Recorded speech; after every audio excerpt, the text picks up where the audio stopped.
सरकार ने तुष्टीकरण के लिए,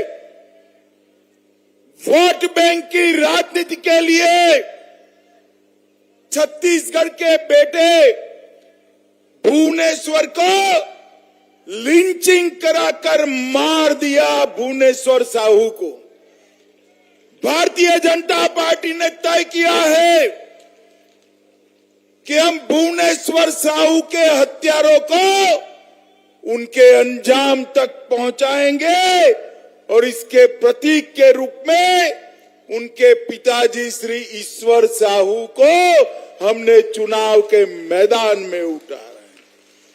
मैं आप सभी से अनुरोध करूंगा, भाई भुवनेश्वर साहू की शहादत के लिए जोर से दोनों हाथ उठाकर भारत माता की जय का जयकारा लगाएंगे। बोले भारत माता की, भारत माता की, वंदे वंदे वंदे। मित्रों, आज राजनांदगांव में हमारे सारे प्रत्याशियों के नामांकन की रैली में एक विशाल जन समूह मेरे सामने है। आपका उत्साह देखकर मैं स्पष्टता से आज भरोसा लेकर जा रहा हूं। मोदी जी को भी शाम को बताऊंगा कि 3 दिसंबर में कमल खिलने वाला है, कमल खिलने वाला। इस मंच पर उपस्थित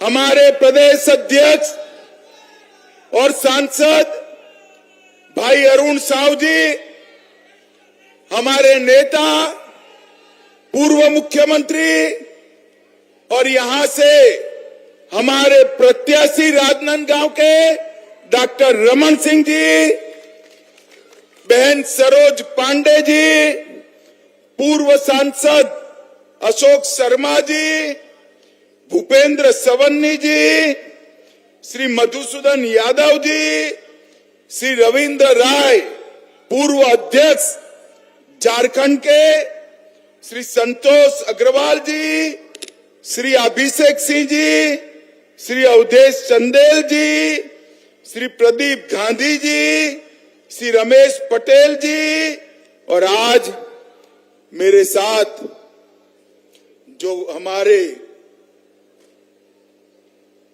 सातों सात प्रत्याशी उपस्थित है, जिनको आपको विधायक बनाकर भेजना है, वो सभी प्रत्याशियों को मैं हृदय से, मेरी ओर से और करोड़ों भाजपा के कार्यकर्ताओं की ओर से बहुत बहुत शुभकामनाएं देना चाहता हूं। माताओं, भाइयों, बहनों, डॉक्टर रमन सिंह जी ने ठीक से बात रखा है, मुझे ज्यादा कहने की जरूरत नहीं है। मगर मैं छत्तीसगढ़ वासियों को चुनाव की घोषणा के बाद पहली बार रैली हो रहा है, मैं छत्तीसगढ़ वासियों को याद कराने आया हूं।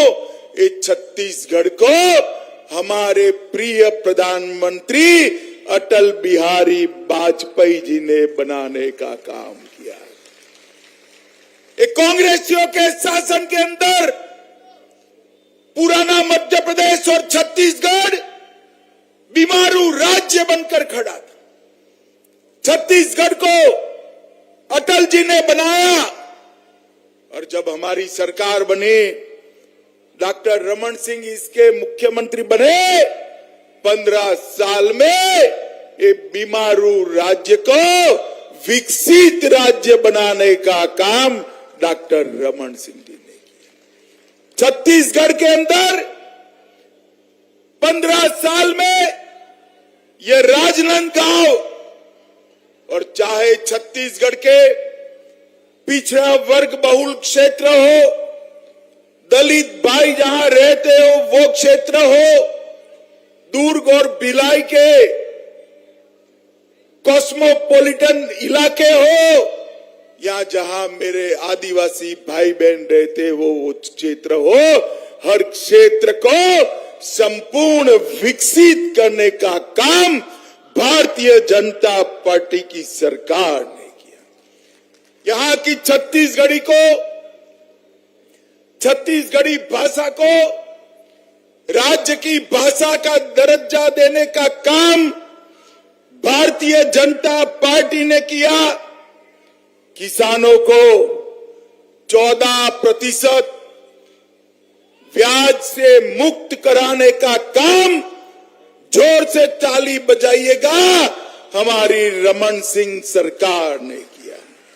मित्रों, सबसे पीडीएस की व्यवस्था सबसे अच्छी देश भर में कहीं पर लागू हुई तो मेरे और आपके इस छत्तीसगढ़ में हुई, और रमन सिंह को चावल वाला बाबा कहकर पुकारा गया।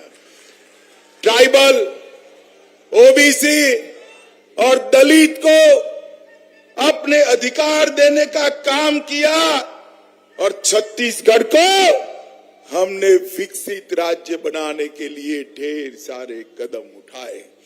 और मैं पूछने आया हूं, भैया भूपेश जी, 5 साल में आपने क्या किया, इसका जरा हिसाब किताब दीजिए। मुझे मालूम है हिसाब देने का आपका स्वभाव नहीं है, आप विकास का हिसाब किताब नहीं करते हो। बेचारे ताम्रध्वज साहू और राजा साहब से हिसाब किताब करने में पड़े हो, आप विकास का हिसाब नहीं कर सकते हो। मित्रों, आने वाला चुनाव एक सरकार बनाने का चुनाव नहीं, आने वाला चुनाव विधायक चुनने का चुनाव नहीं है। आने वाला चुनाव मोदी जी के नेतृत्व में स्वर्णिम भविष्य वाले छत्तीसगढ़ बनाने का चुनाव है। हर छत्तीसगढ़िया ने एक एक वोट मोदी जी के नेतृत्व में स्वर्णिम छत्तीसगढ़ बनाने के लिए देना है। छत्तीसगढ़ हमारे 15 साल के शासन में खाद्य और पोषण सुरक्षा देने वाला भारत का सबसे पहला राज्य बना। कौशल विकास उसका अधिकार देने वाला सबसे पहला राज्य बना। 150 दिन तक, जोर से ताली बजाइएगा, 150 दिन तक रोजगारी देने वाला सबसे पहला राज्य बना।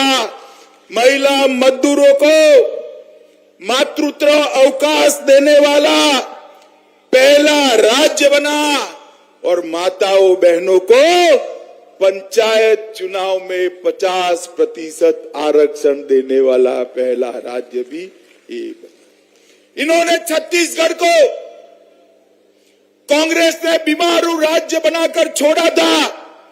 हमने इसको एजुकेशन हब बनाया, पावर हब बनाया, सीमेंट हब बनाया, इस्पात हब बनाया, और हेल्थ केयर का भी एक बहुत बड़ा सेंटर बनाने का काम किया।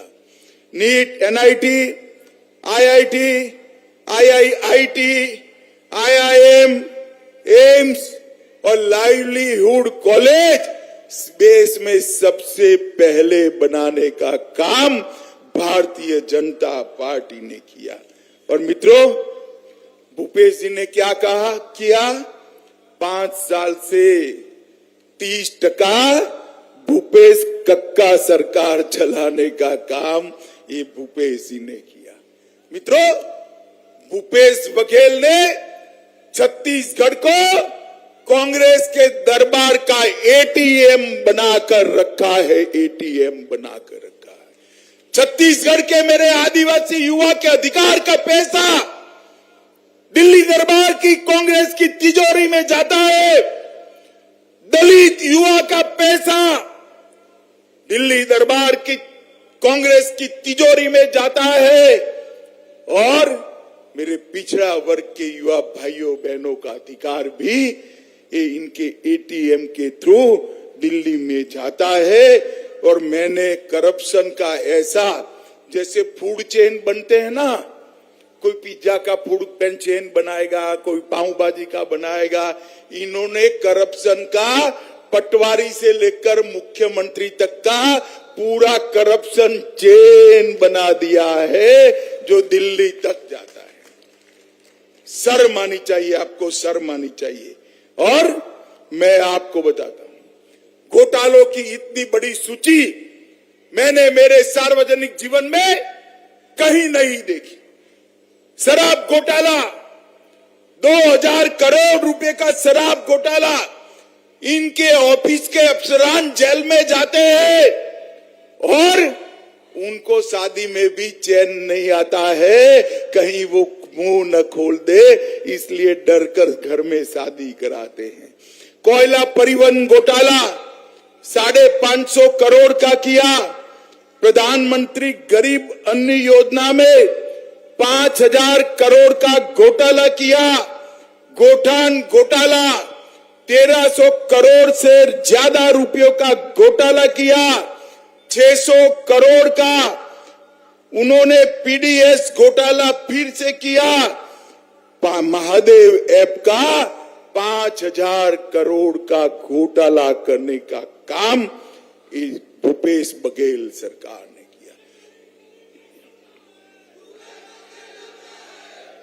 ये उन्होंने तो बच्चों की नौकरियों को भी नहीं छोड़ा। पब्लिक सर्विस कमीशन का घोटाला कर कर बच्चों की नौकरियों में भी कटकी लेने का काम किया है। मित्रों, ये भूपेश बघेल सरकार कटकी और बटकी की सरकार है। हमें यहाँ विकास करने वाली सरकार चाहिए, मोदी जी के नेतृत्व में आगे ले जाने वाली सरकार चाहिए। ढेर सारे वादे किए, प्रत्येक महिला को महतारी सम्मान योजना देना था। भूपेश बाबू क्या हुआ? मुफ्त 4 गैस के सिलेंडर देने थे। भूपेश बाबू क्या हुआ? 50,000 अतिरिक्त शिक्षक बढ़ने थे। भूपेश बाबू क्या हुआ? शहरी क्षेत्रों में संपत्ति कर 50% कम करने का वादा किया था। क्या हुआ? राज्य में पूर्ण शराबबंदी लागू करने वाले थे। भूपेश बाबू आपने क्या किया? बिजली का बिल आधा करने वाले थे। भूपेश बाबू आपने क्या किया? उनको हिसाब देना चाहिए छत्तीसगढ़ की जनता को। मैं आज छत्तीसगढ़ की जनता को बताने आया हूं, ये भूपेश बघेल, उनके शासन में छत्तीसगढ़ में ना दलित खुशहाल है, ना आदिवासी खुशहाल है, ना ओबीसी खुशहाल है, पिछड़ा भी खुशहाल नहीं है। माताओं बहनों की तो बात ही मत करिए, युवा और किसान भी परेशान है। खुशहाल है तो गांधी परिवार अकेला खुशहाल है और कोई खुशहाल। जैसे मैंने अभी पहले किया, उनकी वोट बैंक की राजनीति के चलते भुवनेश्वर साहू की हत्या कर दी। आप क्या चाहते हैं कि छत्तीसगढ़ फिर से एक बार एक कौमी दंगों का केंद्र बने? चाहते हैं क्या? जरा जोर से बोलो, चाहते हो क्या? भुवनेश्वर साहू को न्याय मिलना चाहिए या नहीं मिलना चाहिए? अगर कांग्रेस फिर से चुनकर आती है तो यही तुष्टीकरण की, यही वोट बैंक की राजनीति कांग्रेस पार्टी आगे बढ़ाएगी। और मैं आपको कहता हूं, एक बार कमल फूल की सरकार बना दो। ये जिन्होंने भ्रष्टाचार किया है, पाई पाई उनसे वसूलेंगे और उनको उल्टा लटका कर सीधा करने का काम ये भारतीय जनता पार्टी की सरकार करेगी। भाई और बहनों, मोदी जी के नेतृत्व में हमने पूरे देश का सम्मान बढ़ाने का काम इस देश के प्रधानमंत्री जी ने किया है। अभी अभी विधानसभा और लोकसभा में 33% माताओं बहनों को रिजर्वेशन देने का काम भारतीय जनता पार्टी की सरकार ने किया। चंद्रयान भेजा, G20 हुआ और छत्तीसगढ़ के ढेर सारे लाभार्थियों को नरेंद्र मोदी सरकार का फायदा मिला है।